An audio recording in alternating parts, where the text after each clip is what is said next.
10:23 வாசிக்கலாம். யோவான் 10:23. அங்கதான் அந்த வசனத்துக்கான சம்பந்தமான வசனம் சொல்லப்பட்டிருக்கு. 10:23. இயேசு தேவாலயத்திலே சாலமோனுடைய மண்டபத்திலே உலாவி கொண்டு விடுதலை ஆக்குனதுக்கு பின்பதாக இந்த சோத்ரம் அந்த சப்பானியும் இன்னைக்கு சுகமாகிட்டு, அப்படிதானே? அவன் இன்னைக்கு சப்பானின்னு சொல்ல தேவையில்லை, அப்படிதானே?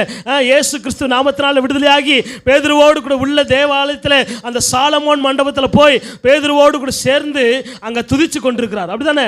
கவனிங்க, இந்த இடத்துல நமக்கு ஒரு டவுட் வரும், அப்படிதானே? நமக்கு ஒரு டவுட். என்ன டவுட் அப்படின்னா, இந்த இடத்துல ஏற்கனவே அங்கே சொல்லப்பட்டிருக்குது, சாலமோன் மண்டபத்திலே தேவன் ஆண்டவராக இயேசு கிறிஸ்து உலாவி கொண்டிருந்தார், அப்படிதானே? உலாவி கொண்டிருந்தார், அப்படிதானே? அப்படின்னா சோதரம் ஆல்ரெடி ஆண்டவராக இயேசு கிறிஸ்துக்கு எத்தனை வயசு இருக்கும்? அவர் மரிக்கும் போது 33, அப்படிதானே? ஆனால் இந்த முடவனுக்கு எத்தனை வயசு சொல்லப்பட்டிருக்குது? 40 வருஷம். அப்போது இயேசு வாழ்ந்த காலத்தில் இயேசு தேவாலயத்துக்கு போயிருப்பார், அப்படிதானே? போனார் சொல்லப்பட்டிருக்குதா? இதே சாலமோன் மண்டபத்துக்கு போனார், இதே அலங்கார வாசலுக்குள்ள, இதே பகுதியில், இதே சோதரம் அந்த பிச்சைக்காரனை பார்த்து கொண்டு இதே சூழ்நிலையில் போயிருப்பார். அல்லேலூயா. ஆனால் நான் யோசிச்சேன், ஆண்டவரே, ஏன் அன்னைக்கெல்லாம் அந்த அலங்கார வாசலுக்குள்ள தான் நீங்கள் போயிருக்கிறீங்க, இதே சாலமோன் மண்டபத்தில் உலாவி இருக்கிறீங்க, இங்கே தான் நிறைய கேள்விகளாக கேட்டாங்க, ஆனால் ஏன் சப்பானி நீங்கள் சுகமாக்கலை அப்படி சொல்லும்போது தான் சோதரர் அங்கே ஆண்டவர் நிறைய காரியங்களை தியானிக்க முடிஞ்சிச்சு. என்ன அப்படின்னா, நல்லா கவனிங்க, அன்னைக்கு ஆண்டவர் சுகம் கொடுத்துருந்தார் அப்படின்னா சோதரர் கவனிங்க, ஒருவேளை இப்படி சீசர்களால் இப்படிப்பட்ட சபையை கட்டுறதுக்கு தேவ மகிமைக்கான ஏதுவான ஒரு இருந்திருக்காது. அல்லேலூயா. கவனிக்கிறீங்களா? பெந்தெகோஸ்தே நாளில் பரிசுத்த ஆவியானவரை பெற்றுக்கொண்டது பின்பதாக பலமாய் கிறிஸ்துவே இயேசுவே கிறிஸ்து என்பதை நிரூபிக்க பலமான ஒரு அற்புதம் எதுனா, இந்த 40 வருஷமா இந்த அலங்கார வாசலில் முடக்கப்பட்ட அந்த முடவன். ஆனால் இன்னொரு காரியம் நான் தியானித்தேன், என்ன அப்படின்னா, நல்லா கவனிங்க, ஆண்டவர் சிலுவையில் நான் பார்க்குறோம், 9ஆம் மணி வேளையில் அவர் ஜீவனை விடும்போது தான் தேவாலயத்தின் திரைச்சீலை கிழிந்தது, நேரடியாக தேவனோடு கூட தொடர்பு கொள்ளக்கூடிய பாக்கியத்தை ஆண்டவர் கொடுத்தார், அப்படிதானே? அவருடைய மரணத்தின் மூலமாக தான், அவருடைய ரத்தத்தின் மூலமாக தான் நம்மளை நீதிமானாக்கி இருக்கிறார், அப்படிதானே? நம்மை நீதிமானாக்கி இருக்கிறார். கவனிங்க, அப்போ இவருடைய மரணத்துக்கு முன்னாடி ஒருவேளை நான் சொல்றேன், இப்படி ஒரு மரணத்துக்கு முன்னாடி ஒருவேளை சுகமாக்கி இருந்தார் அப்படின்னா சோதரர் ஒருவேளை அவருடைய தரித்திர நிலைமை அப்படியே தான் இருந்திருக்குது. அந்த சோதரன் அந்த ஆசாரியர்களால், அந்த சோதரம் லேவியர்களால் அல்லது பரிசேயர் சதுசேயரால் ஒதுக்கப்பட்ட நிலைமை அவனை எப்படி பார்த்தாங்களோ அதே நிலைமையில தான் ஒருவேளை இருந்திருப்பார். ஆனால் ஏற்கனவே சோதரர் இருந்த அந்த சாபத்தை எல்லாம் சோதரம் கல்வாரி சிலுவையில் முடித்ததுனால இன்னைக்கு அவனுக்கு இருந்த சாபத்தை எல்லாம் முறியடிச்சு அவனும் தேவாலயத்தில் போய் நேரடியாக தேவனை ஆராதிக்கிற ஒரு பாக்கியத்தை கர்த்தர் கொடுத்திருக்கிறார். அல்லேலூயா. ஒவ்வொன்றுக்கும் ஒவ்வொரு காலம் உண்டு, ஒவ்வொன்றுக்கும் ஒவ்வொரு காலம் உண்டு. அதான் வேறாக இயேசு கிறிஸ்துக்கு முன்பதாக வந்த எல்லா யுத்தத்தில் தேவாலயம் இடிக்கப்பட்ட போது இந்த வாசல் மட்டும்தான் என்ன பண்ணிச்சா? பாதுகாக்கப்பட்டிருந்துச்சா. அதனால தான் திரும்ப அந்த தேவாலயத்தை கட்டும்போது அதை தான் முக்கியப்படுத்தி கட்டுறாங்க.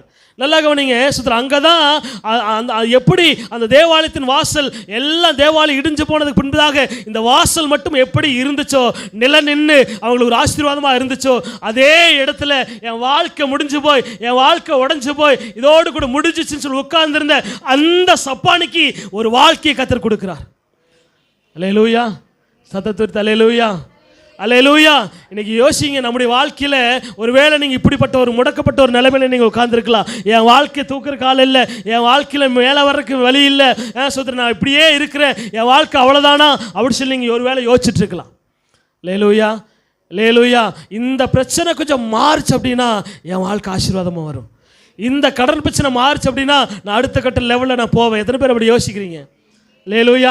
ஆனால் கண்டிப்பாக 40 வருஷம் ஆனாலும் அதை யோசிச்சு பாருங்க. நான் அந்த தியானிக்கும் போது பாருங்க, 40 வருஷம் அப்படிதானே? அந்த வியாதிக்காரனுக்கு எத்தனை வருஷம்? 40 வருஷம்.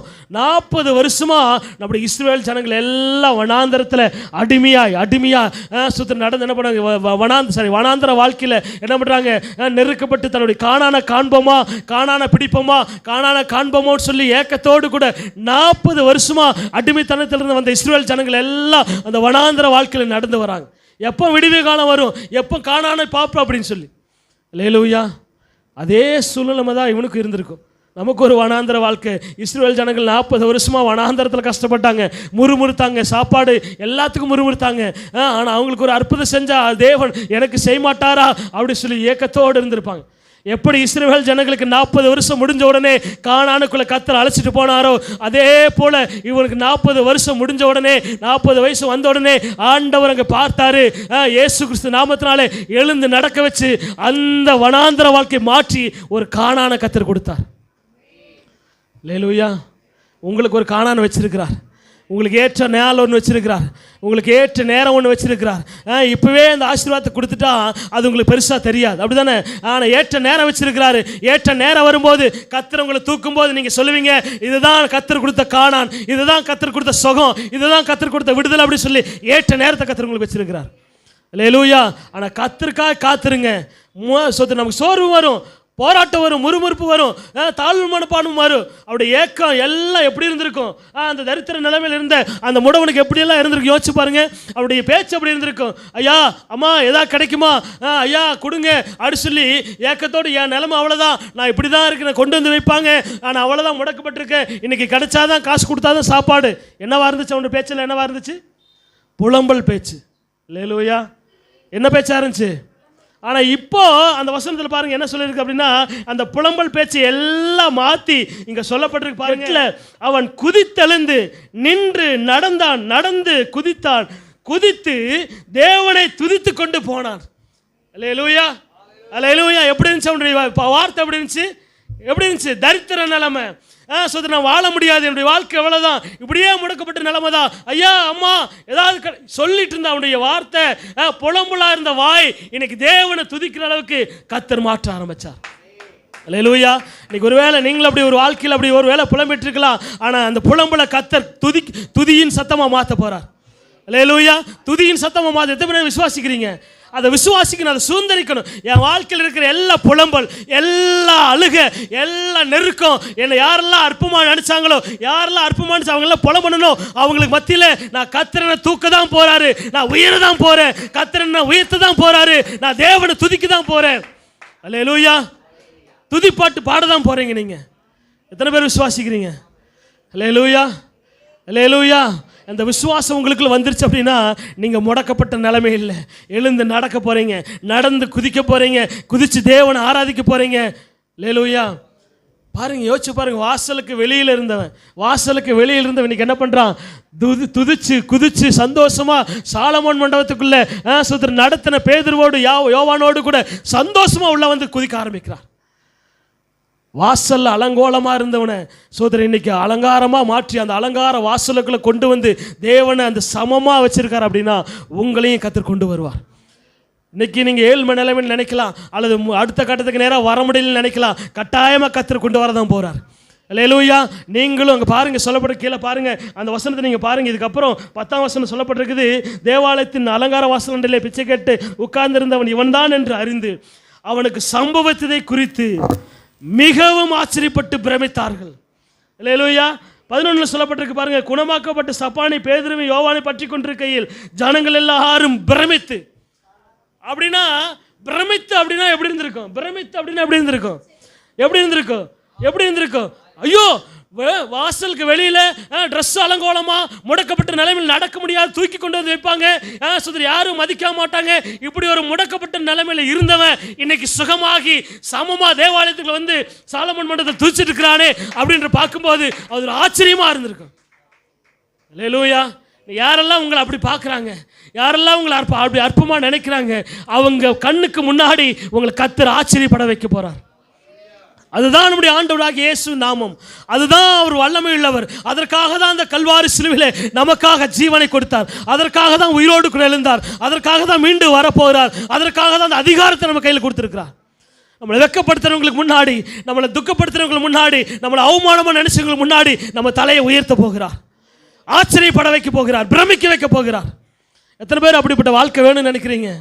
உங்கள் முன்னாடி விட்டு பின்னாடி பேசினவனை எல்லாம் கர்த்தர் ஒரு நாள் உங்களை முன்னாடி வந்து ஆச்சரியப்பட வைக்க போகிறார். எப்படி இருந்திருக்கு யோசிச்சு பாருங்க.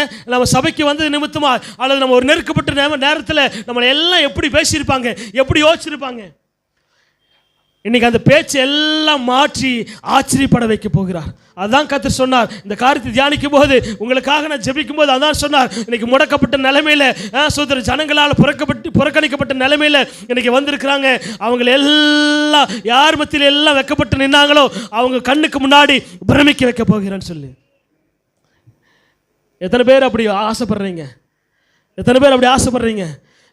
சோத்திரம். நமக்கு முன்னாடி இருந்தவங்க ஒருவேளை நல்லா வசதியாக காரோடு கூட வீடோடு கூட நல்லா இருந்திருக்கலாம். ஆனால் இன்றைக்கி உங்களை நிலைமையை பார்த்து என்ன பண்ணியிருக்கலாம்? ஏளனமாக சிரிச்சிருக்கலாம். ஆனால் அது ஒரு பக்கம் இருக்கட்டும், அதை விட்டுருங்க. அவங்க வெள்ளியும் பொண்ணை பின்பற்றுறவங்க. ஆனால் நம்ம ஆண்டவராகிய இயேசு கிறிஸ்து நாமத்தை இறுக பிடிச்சவங்க. நம்மளை கர்த்தர் தூக்க தான் போகிறார். அதான் பாடும்போது எனக்குள்ள கண்ணீர் வர ஆரம்பிச்சிச்சு. ஆண்டவர் என்ன சொன்னார்? குனிந்து தூக்கினீரே பெரியவன் ஆக்கினேன். குனிஞ்சு தூக்க ஆண்டவர் பாருங்க, மனுஷனை உருவாக்கி மண்ணால் என்ன பண்ணார்? மனுஷனை உருவாக்கினார். அப்படிதானே?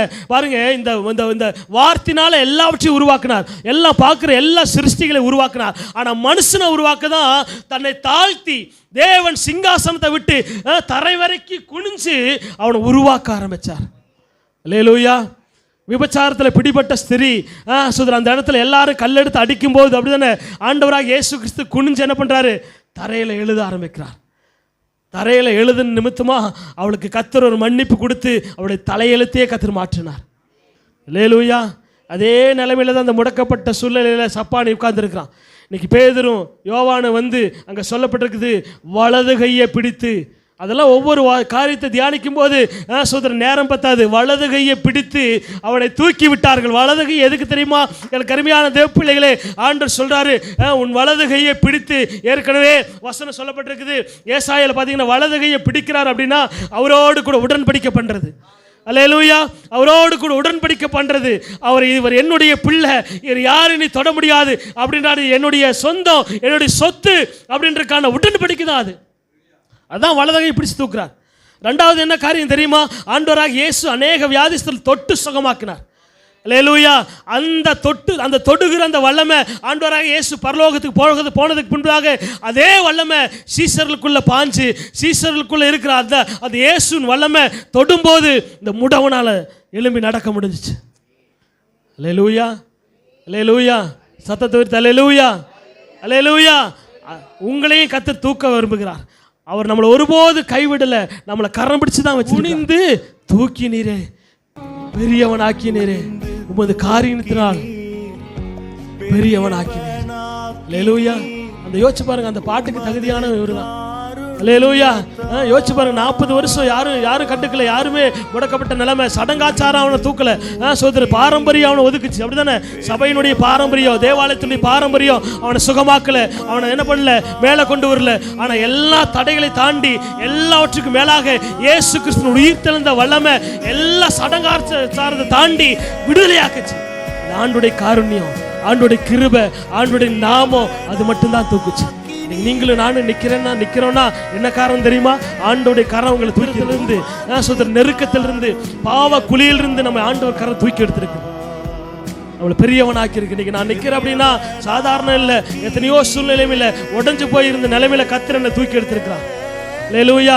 உங்களையும் கர்த்தர் தூக்கி எடுத்திருக்கிறார். இன்னும் தூக்கி எடுப்பார். இன்னும் கர்த்தர் ஆசீர்வாதத்தை கொண்டு வருவார். எதுவுமே நாமத்தினாலே எழுந்து நட அப்படின்னு சொல்லி. அல்லேலூயா. அப்படின்னா இயேசு அப்படின்னா என்ன சொல்லப்பட்டிருக்குது? பாவத்திலிருந்து நம்மை ரட்சி கிறிஸ்து சொல்றாரு அப்படின்னு சொல்லி. ஏற்கனவே கிறிஸ்துன்னு சொல்லி விசுவாசிக்காத அந்த யூதர்களுக்கு இங்க சொல்லப்பட்டிருக்கு பாருங்க. நீங்க வீட்டில் போய் கூட வாட்சி பாருங்க. இந்த இடத்துல சொல்லப்பட்டிருக்கும். அங்க ஸ்தோத்திரம்